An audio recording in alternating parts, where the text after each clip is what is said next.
Olá, meus amados, Deus os abençoe.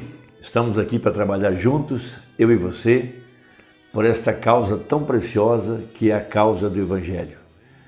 E estamos aqui para ser dirigidos pelo Espírito Santo, para poder fazer a vontade de Deus nesse momento que nós estamos vivendo. Só o Espírito Santo é que sabe qual é a real necessidade para esta hora e que o Espírito de Deus possa inspirar nossos corações, como Ele inspirou os seus servos por toda a palavra para realizar a vontade de Deus para a hora que eles estavam vivendo. Por isso que nós devemos sempre orar: Senhor, faça-se a Tua vontade na terra como no céu. E para tanto nós precisamos ter um espírito voluntário, um espírito que possa sair da frente e deixar Deus nos conduzir para cada passo que temos que dar na vida, mas especialmente para cumprir a palavra para esta hora. A noiva, ela está suposta a viver em harmonia perfeita com o Espírito Santo para esta hora em que nós estamos vivendo, para cumprir as profecias para esse dia. Isso é uma coisa muito importante compreender, não apenas fazer qualquer obra, não fazer uma obra para Deus fora da sua vontade. Uma banda pregou uma mensagem intitulada Fazendo uma obra para Deus fora da sua vontade. Nós não queremos nos encontrar fazendo uma obra para Deus fora da sua vontade, como Davi, que ele ficou muito entusiasmado, ele queria trazer a arca para o meio de Israel. Ela, desde o tempo de Saul, ela nunca foi trazida para o meio da Assembleia. Então ele consultou os generais, os líderes, os cabeças. Então tiveram uma ideia nova: colocar a arca em cima de um carro de boi novo, puxado por uma junta de boi novo. E ele veio saltando e pulando, um grande Pentecostes, música avivada, povo motivado, povo alegre. E no meio do caminho, os bois tropeçaram e a arca ia escorregando, ia cair. Naturalmente, dois homens zelosos que estavam ali, Uzai e Aiú, botaram a mão na arca, e quando colocaram a mão na arca, Deus abriu uma brecha nos dois e eles morreram. Veja, eles estavam fazendo um serviço para Deus, porém fora da vontade de Deus. E nós muitas vezes entendemos mal o que é ser manso, o que é ser uma pessoa mansa. Então o profeta pregou uma escritura intitulada Hoje se cumpriu essa escritura, e nessa escritura ele fala algo importante do que é ser manso, né? A gente pensa às vezes que ser manso é ser uma pessoa delicada, que não grita, que não fala alto, que não maltrata ninguém, que não ofende ninguém. E a gente confunde isso pensando que isso é mansidão, quando na verdade não é. No livro de São Lucas, capítulo 4, citando ainda a mesma experiência que Jesus teve quando ele veio na sinagoga no sábado, quando era costume dele fazer isso. Daqui uma banda tomou a escritura para pregar Hoje tem se cumprido essa escritura, para mostrar Lucas 17 e outras escrituras a respeito do dia que a gente está vivendo. Então diz assim o profeta, ou diz assim a Bíblia: então pela virtude do Espírito, então veja, vamos notar isso, conduzido, guiado, inspirado, movido pelo Espírito. A gente sabe que Jesus não fazia nada sem que primeiro Deus lhe mostrasse, ou em uma visão, ou lhe dissesse o que fazer. Veja, voltou Jesus para a Galileia, e a sua fama correu por todas as terras em derredor. E ensinava nas suas sinagogas, e por todos era louvado. E chegando a Nazaré, onde fora criado, mais um ponto importante, veja, um profeta não tem honra na sua própria pátria, então ali onde ele cresceu, como criança, como adolescente, até tornar-se adulto, todos conheciam ele trabalhando, indo na sinagoga, voltando, ajudando a sua mãe e seu pai, porque a Bíblia fala que ele era obediente a José e Maria, e a tradição conta que José era um carpinteiro, certamente ele trabalhava na carpintaria, ajudando seu pai. Veja, entrou num dia de sábado, segundo o seu costume, na sinagoga e levantou-se para ler. Então ele era um homem acostumado, honrava o dia do descanso, honrava o sábado, né? Nós somos instruídos a não deixar nossa congregação, como é costume de alguns. Jesus era acostumado a ir ao tabernáculo, à sinagoga. Nós também devemos ter o mesmo hábito. E foi-lhe dado o livro do profeta Isaías, e quando abriu o livro, achou o lugar em que está escrito: o Espírito do Senhor é sobre mim, pois que me ungiu para evangelizar os pobres, ensinou-me a curar melhor, enviou-me a curar os quebrantados do coração, a apregoar liberdade aos cativos e dar vista aos cegos, e pôr em liberdade os oprimidos, e anunciar o ano aceitável do Senhor. E cerrando o livro, e tornando-o a dar ao ministro, assentou-se, e os olhos de todos na sinagoga estavam fitos nele. Então começou a dizer-lhes: hoje se cumpriu essa escritura em vossos ouvidos. Mas no livro de Isaías, no capítulo 61, citando essa mesma escritura, nós temos uma pequena palavrinha ali que eu quero chamar a atenção, é a palavra manso. O Espírito do Senhor, Jeová, está sobre mim, porque o Senhor me ungiu para pregar boas novas aos mansos.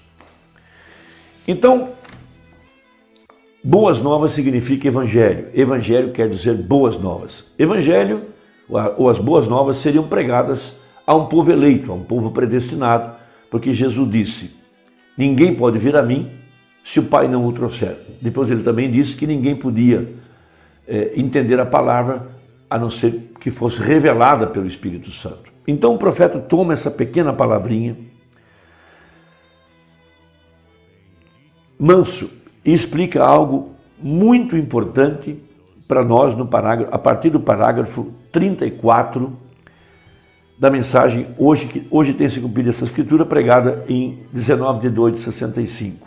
Veja que coisa importante. É 35. Agora, outra coisa. Ele não se uniu com suas organizações, seus sacerdócios, etc. Não quis ter nada a ver com isso.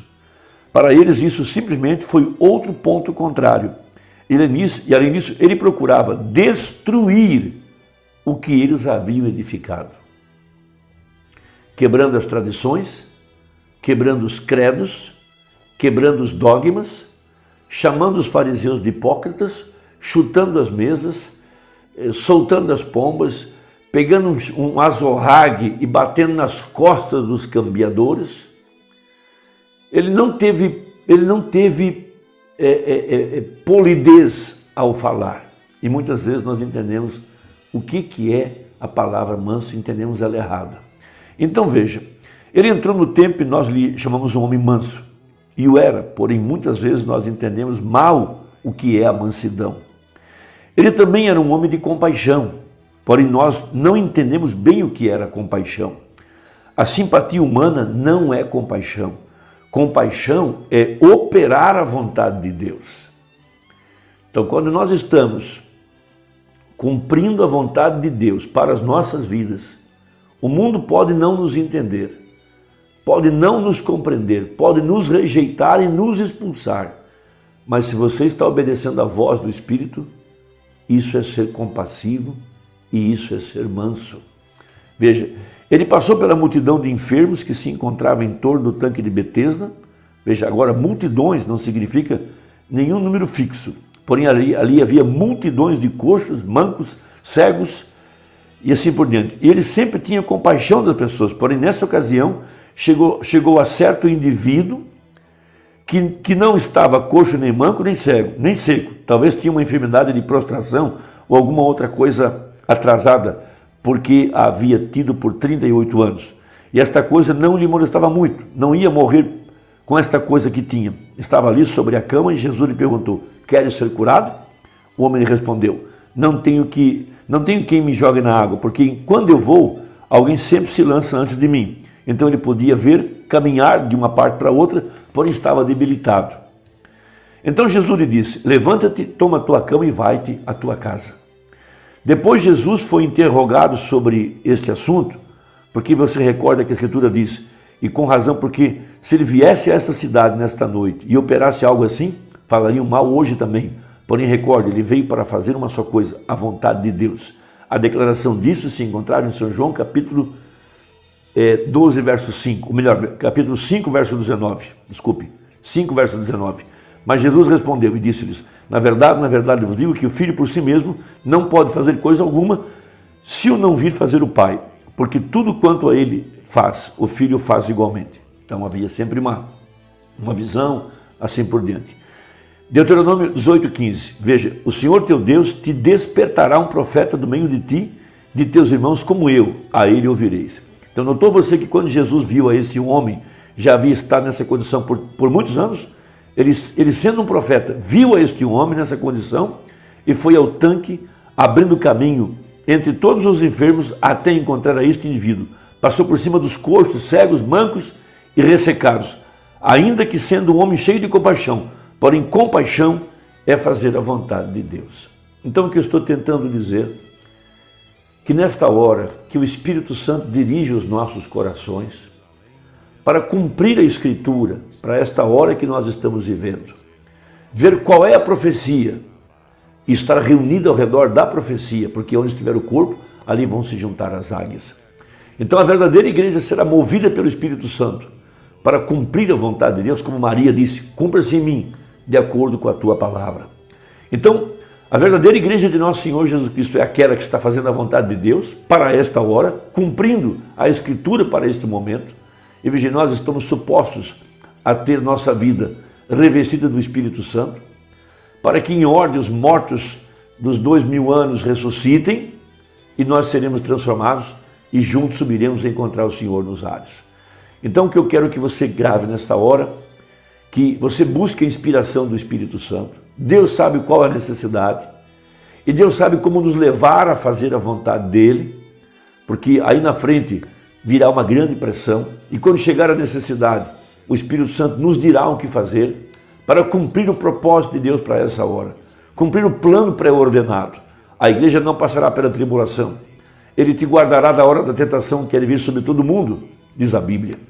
Então nesta hora, a exemplo da mulher, aquela mulher pecadora, ela viu a necessidade e ela aguardou o momento para que ela fosse inspirada. E logo o Espírito Santo entrou em ação. Disse a ela o que fazer, como fazer, quando fazer. E quando ela o fez, Jesus disse, ela fez boa obra. Não queremos estar fazendo uma obra fora da vontade de Deus. Queremos estar dentro da vontade de Deus para esse momento que nós estamos vivendo. Aí está a pandemia, aí estão os terremotos, os vulcões por toda parte, escândalos dentro da igreja, escândalos na política, escândalos na família. E o que deve estar fazendo a igreja nessa hora? Aos pés de Jesus Cristo. A exemplo da mulher pecadora. A exemplo de Ruth, que foi aos pés de Boaz. E ali então, por inspiração, ela se colocou a fazer aquilo que ela tinha que fazer para cumprir a Escritura para aquela hora que ela estava vivendo. Então nessa hora de grandes problemas, grande agitação, o eleito não será enganado. Ele cumprirá o propósito para o qual Deus o enviou. Muito bem, amado, espero que te ajude. Se ajudou, compartilhe com quem você ama. E até a próxima, se Deus quiser, em nome de Jesus. Amém.